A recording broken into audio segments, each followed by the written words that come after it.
Welcome to Brain Academy. In this video, we are going to talk about Pascal's law. So this is the first law that you need to learn in pressure. Pascal's law is about the transmission of liquid pressure, like how liquid pressure transfers. So let's write transmission of like liquid pressure, or you can write fluid pressure. So transmission of fluid pressure, it talks about transmission of fluid pressure. That's why it's also called law of transmission of fluid pressure. So to understand Pascal's law, we need to imagine a balloon and a little bit different balloon, kind of balloon. Let's say there is a balloon shaped a little bit rectangular. Okay, this is a balloon. So imagination. As Einstein says, use imagination, okay?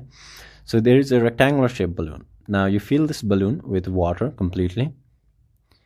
And if you poke some holes here, say here, and then here, and then here. Okay, we have 3 holes.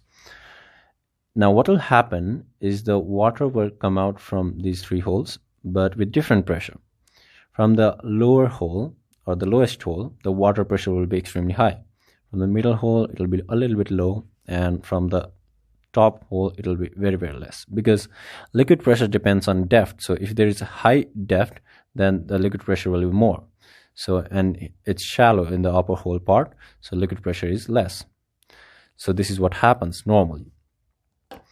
Now, Pascal's law doesn't talk about only liquid pressure. It talks about transmission of liquid pressure. So you need to apply pressure and how it transmits. That's about Pascal's law. So now let's make it again another balloon, or the same balloon. Okay. And again, let's fill this with water. And let's again poke some holes.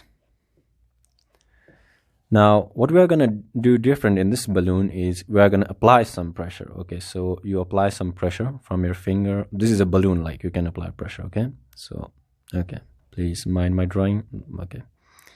Okay, you are applying a pressure from your finger. Now when you apply pressure on this balloon, what Pascal says is that this pressure will be transmitted equally in all directions. So what he's saying is the pressure from all these holes will be equal. So when you apply pressure, the pressure is being transmitted equally in all directions. So all the water will come out with the same pressure. And that's about it. That's Pascal's law. Now that looks really simple, but when you write it, it's a little bit complex, or it looks a little bit complex, but that's about it. So let me write it. So when pressure is applied on liquid, so we are applying pressure on liquid kept in a closed container. You can't just like dip your hand in water. Okay, so kept in a closed container. What happens is the pressure transmits equally in all directions. So it transmits equally in all directions. And that's it. That's Pascal's law. This is called Pascal's law. Pascal's law. Thank you.